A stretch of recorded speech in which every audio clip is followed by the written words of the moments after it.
Hi Dan, great to see you. Hi Simon, thanks for having me. Glad we got to get to do this now. We've been talking about it for a little We bit. have, and we've come similarly attired as well. It's kind of a snap outfit, isn't it? Glad we're both stylish dudes. We've we've known each other a while. It was Nick Johnson who was on one of these podcasts back in the day, and he connected us, and we I remember us meeting in Hong Kong. So it was a while back, and then I think most recently our involvement has really been through our investments as angels and support of Justin Hillier and Brad's business at Recruiter Insider. So I feel like I know you pretty well, and maybe some people on this podcast have heard of you. They definitely know the products that you've put out there. This is for the recruitment and staffing industry. We've typically been doing podcasts really around not so much HR tech, but just typical, exits of staffing businesses, of retained search businesses, contingency businesses, RPO, and so forth. So you're the first person who's come in that can bring a really strong, I guess, HR tech lens on it. So, great to have you on, Dan. But I think before we get into it, I just wanted to make the point, just for anyone listening, that we were actually meant to have this conversation last Monday, and you obviously woke up in London to the news that I hadn't got at that point, but soon was all over the airwaves, that the CEO of Odro, Ryan McCabe, who we both know, you particularly, had unfortunately passed away over the weekend. So bit of a sad note to start, but great, Dan, if you could say a few words about Ryan. It's a mate of yours. Yeah, well, thank you. I mean, it was it's just shocking, wasn't it? It's just heartbreaking and devastating to lose someone like Ryan so young. He was just an incredible guy, and I mean, I think first thing with Ryan is he was a big family man. He was married. He had three young boys. And whenever we got together, that was, right, we'd always talk family first before we kind of got onto business. And he was very proud of his family. Yeah. And, I think the amazing thing about Ryan is he was universally liked. Everyone loved Ryan. He was well known for building Odro, but he was, I think even if you didn't know Ryan personally, you knew Ryan because he had such a great social media platform. He was an absolute natural in front of the camera. He was just charismatic, and the Ryan that you got online is the Ryan that you got in the room. And he was the kind of guy that would, and every time he came into the room, he'd light the room up. He had such great energy about him that, big smiles and big hugs, and he was just full of life, absolutely full of life. And I mean, it's weird now even just talking about him, in the past tense. But I think the thing that the thing that stood out. The thing that stood out about Ryan really is he always had time for everybody. He made.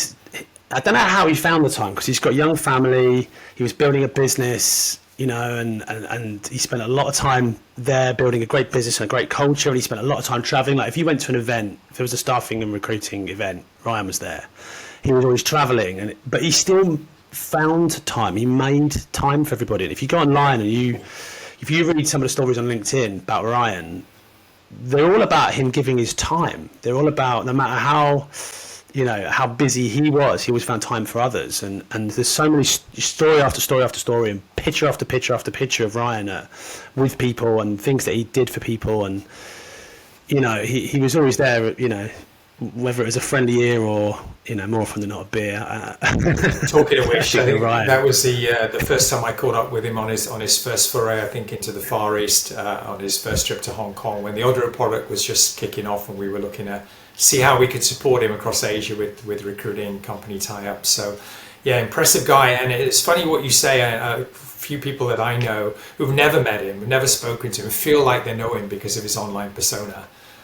So they feel a loss in some way too. So I get it. I think the last post that I saw that he did, which really resonated with me, because I, like yourself, try and keep fit, was he posted something about running 5K every day for 30 days.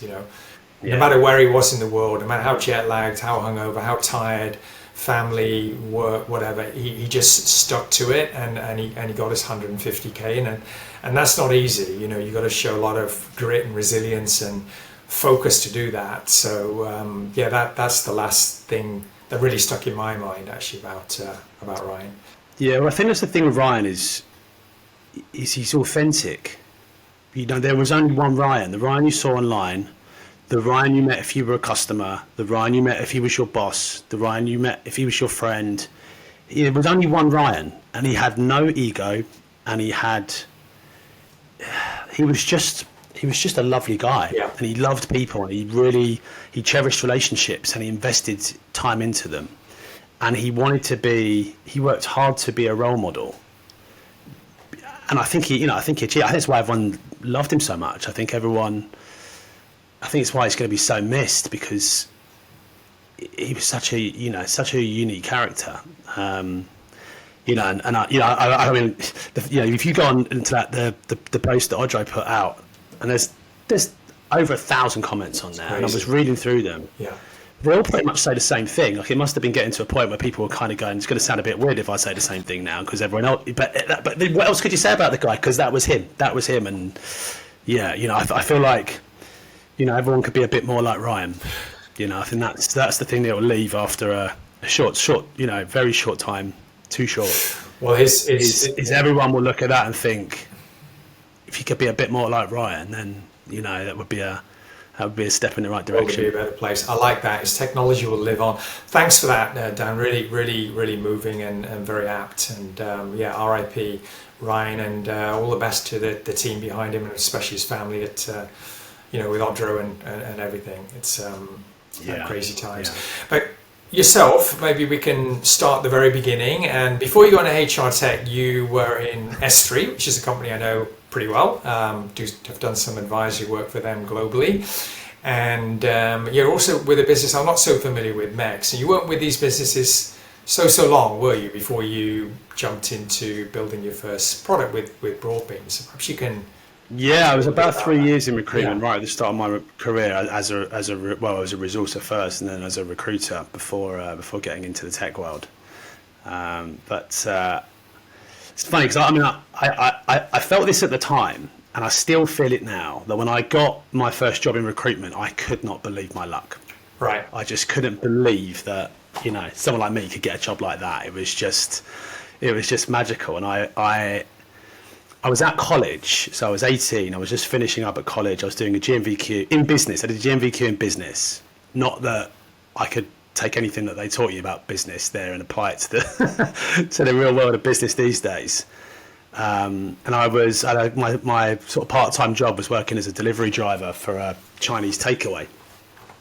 And I always quite fancied myself as a bit of a salesman. I always had a few little side hustles on the go, to bring a little bit of extra money in. And I sort of saw myself as maybe like a car salesman or an estate agent or something like that. And I had a couple of mates that I went to college with. And I remember one day they're just like, what are you doing with your life? What are you going to do with your life? You need to get yourself down the careers centre at the college and find yourself a proper job, because you're not that guy. And I went down and I'm flicking through this book. And, this is, it's not before the internet, but it was sort of before you used the internet for much. I'm flicking through this, this list of jobs, and I was just like looking for the one that paid the most. And I found one with a company called Computer Futures. It was 12 grand a year plus commission. The idea of commission kind of always appealed to me, and I applied for this job. And I got the interview. And I remember actually the phone interview, and they said, so what do you know about recruitment? And I was completely stumped. I'd done no research. I didn't know. I was, and somehow I managed to get through the interview, and they said, right, you've got to come and see us. Just so you know, you need to wear a suit. And I was living with my granddad at the time, and I said to him, I haven't got a suit. And he said, oh, well, you can borrow one of mine. And I pleaded with him not to make me turn up to this interview in one of his suits. And he took me down to Burton's, and he bought me my first suit and a shirt and tie combo, and sent me off for this interview and said, if you get the job, I'll buy you 2 more shirts and 2 more ties, so you can make it through a week. I guess we mixing and matching, 3 didn't fit into 5 that way, but and that was how I got into it. It was I guess like a lot of people, I didn't wake up one day and think I wanted to get into recruitment. I fell into recruitment, and then once I'd fallen into it, I just every day. I mean, getting the tube up to Oxford Circus and getting out into Regent Street and walking down to Carnaby Street where the office was, and just every morning, just loving life. So what made you just give that up and start, jump into the HR tech? I mean, how old were you actually? Well, so I was 18 when I started at Futures. So just 21, 22 when you started Broadbean then, I guess. Yeah. My boss at the time, the guy, my very first boss, a guy called Marcus Simonetti, still in recruitment now. He hired me, and he was like my mentor more than that. I mean, we're still good friends to this day, really good friends to this day. And I'd worked with him for the first year or so, and then he got a promotion and went off to work in another part of the group.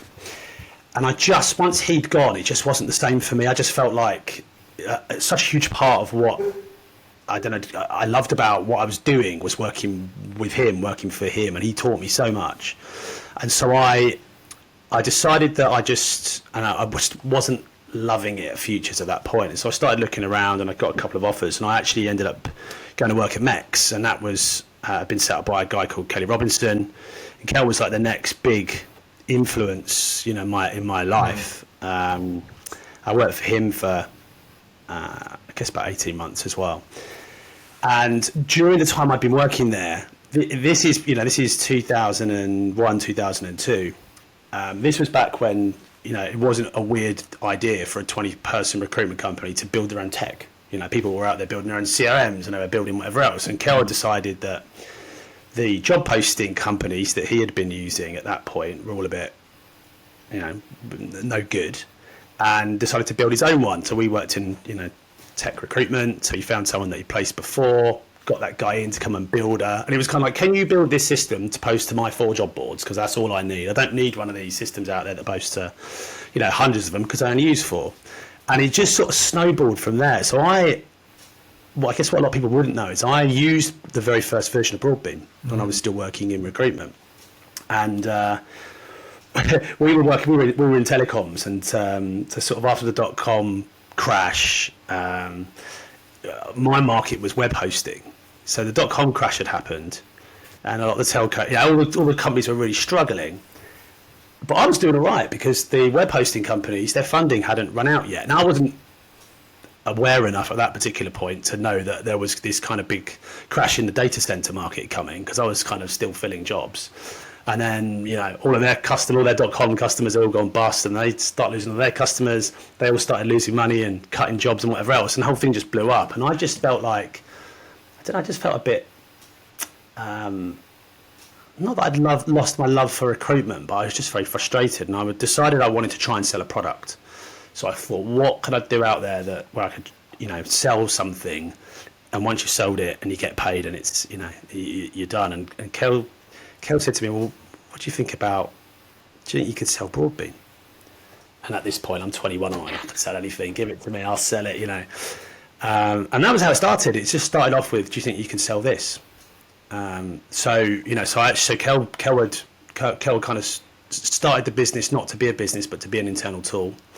He had got his mate, Sean Zimdale, who was the founder of Aston Carter, who got much later bought by Allegis, to be his first customer.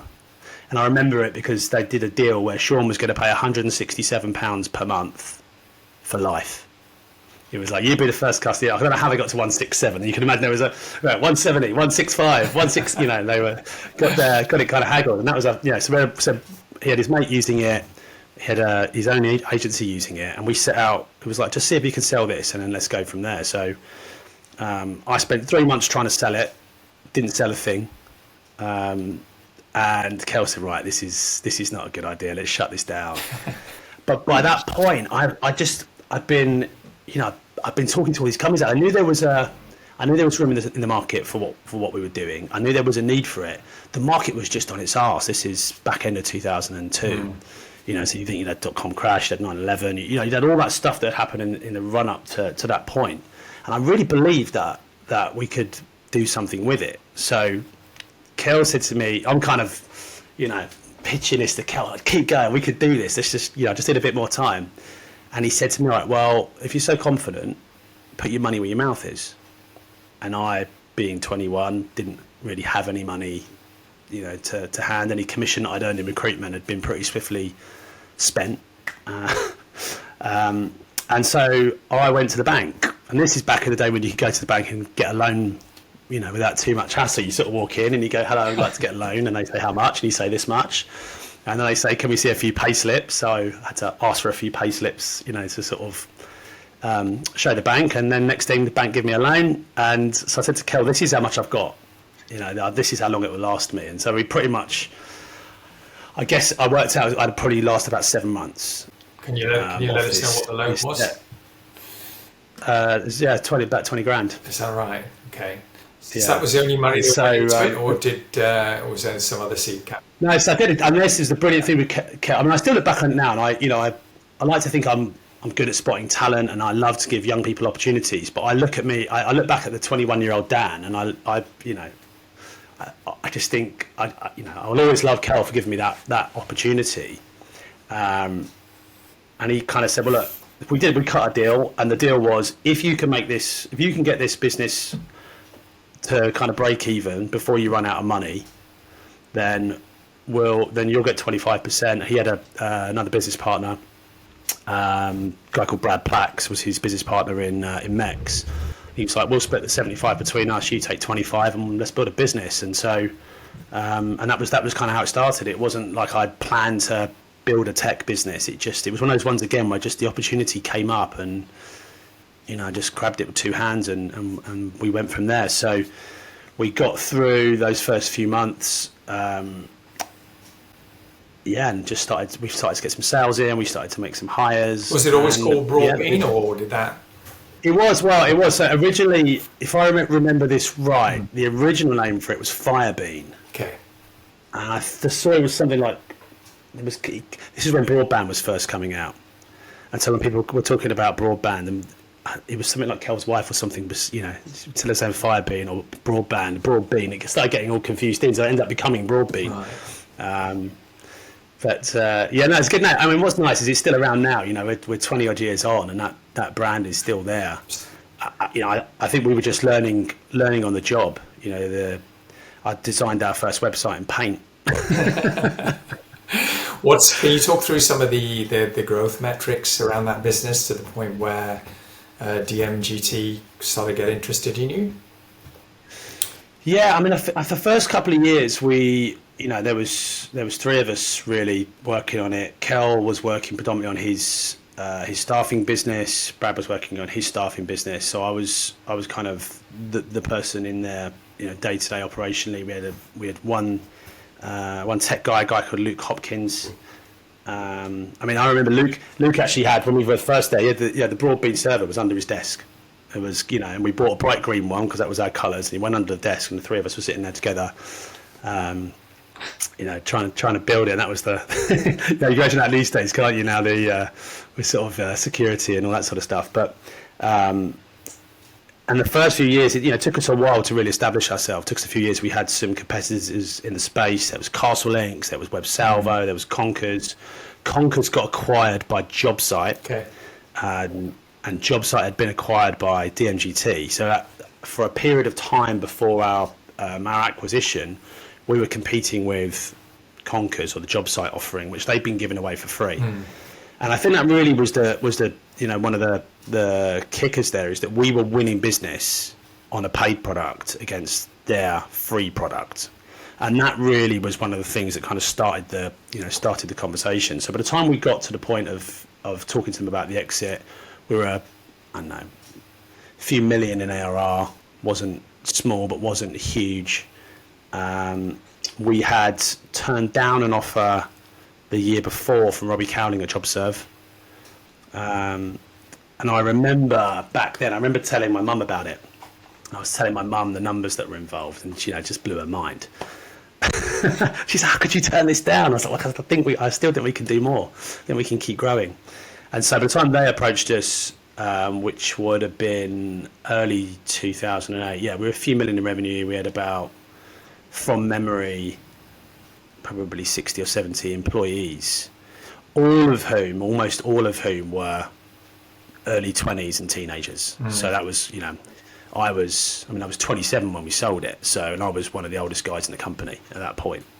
So we built a whole business, mainly because it's kind of how it started, what we could afford. It was like, who can we actually afford to get?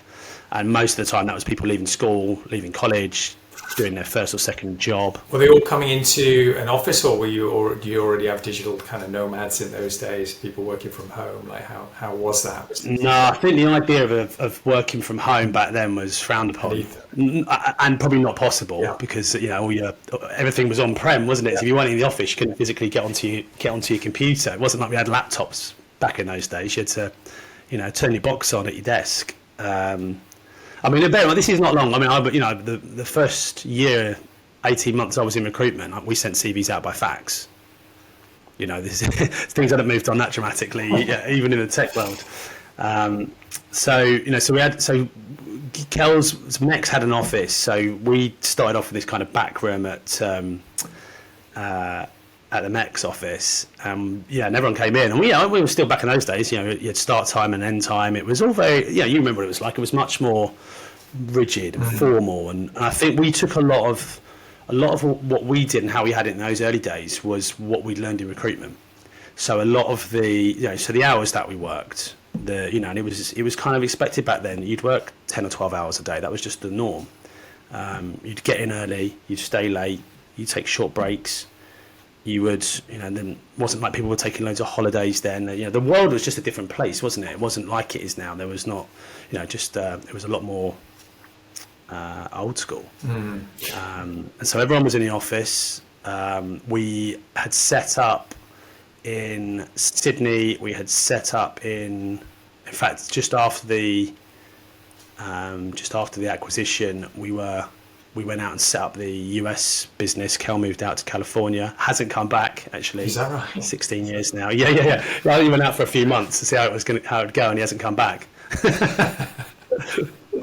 So, everyone in the office. Can we talk a little bit about the deal? And obviously some things will be sensitive, but some people listening to this who not super familiar with HR tech might not be aware of how things are priced. Just anything at all that you feel you can share with us. For example, did you have a number in mind that you needed to hit? Don't necessarily need to share that number, but it would have been very new to you as a 27-year-old, right, selling the business. And how did that all come together? It was when we first got approached. We started the conversations, and we'd been through it. Been through the conversations with Robbie, and decided not to do it. This one came around. The market had been on a bit of a downward trend in 2008. We were still doing really well, and Kel, Brad, and I couldn't agree on what the right path was, whether we should sell or not sell. I didn't want to.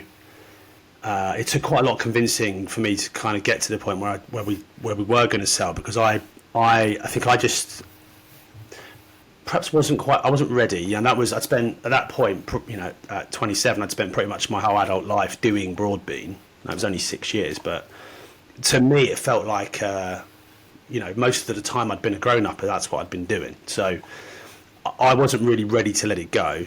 And so that played a part in terms of what the numbers needed to look like to make it worthwhile. And I remember we got to this point at one point. Kel wanted to sell, I didn't want to sell, and Brad had kind of said, "Look, if you two can agree, I'll go with whichever. I'll go with the majority." And so, it caused a real. I mean, Kel's still one of my best friends now, but it caused a real strain in our relationship at the time. Because it's so fundamentally different. Sell or don't sell, really big things. And we were at different stages in our lives. I was, Kel was married. I think he had one at the time, maybe two, but he had a family.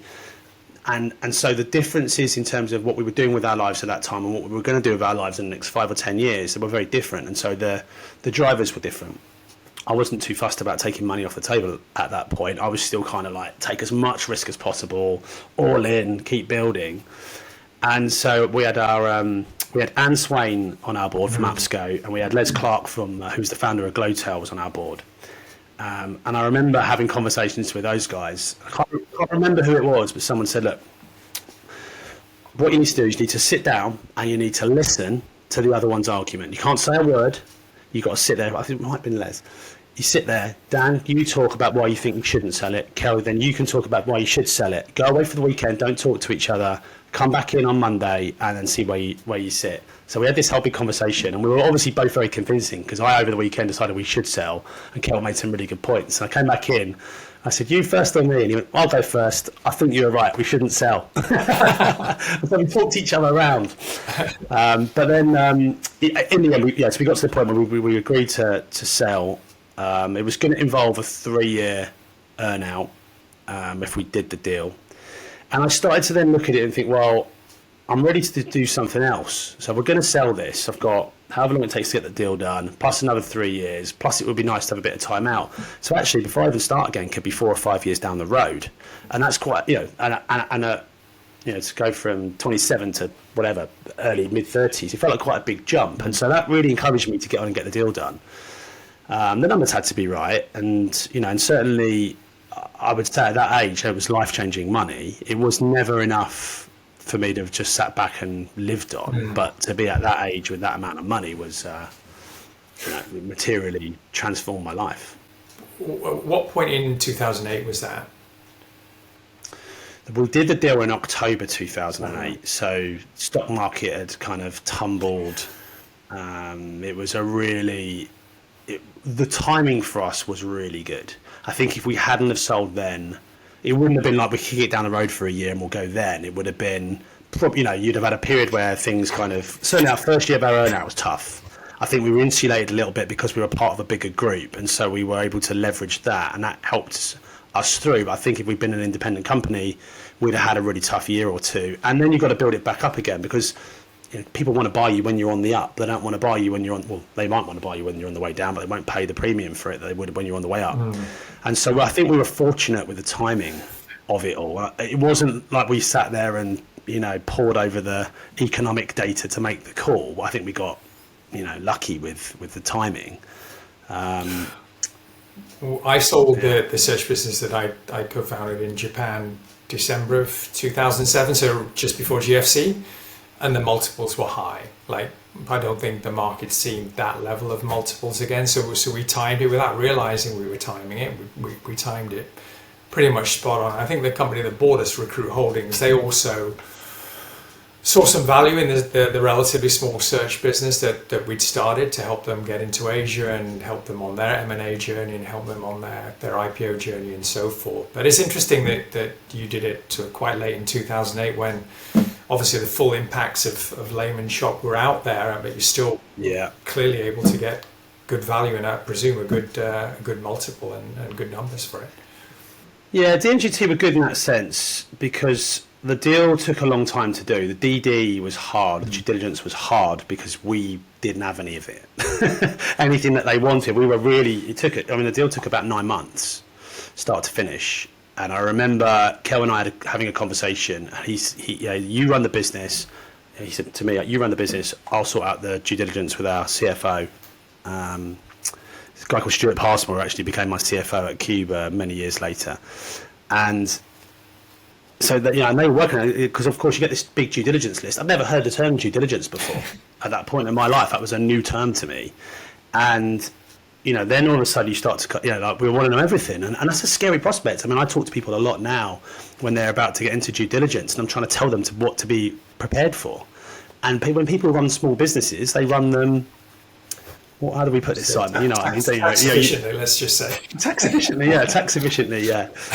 There's a lot of stuff you don't necessarily want to, we never did anything illegal or anything bad like that, but there's a lot of things that you don't necessarily want people poking around in. And it's a really unusual feeling to kind of, you've got to show them everything. We want to see everything, lads. We've got to see it all before we'll do it. And so that whole process took a long time. And I remember DMGT, I think they were honourable in the way they were working, which was, by rights, we could easily change this deal now. If you look at what's happened in the market since we started talking, we could easily come back with a lower offer or we could pull the offer.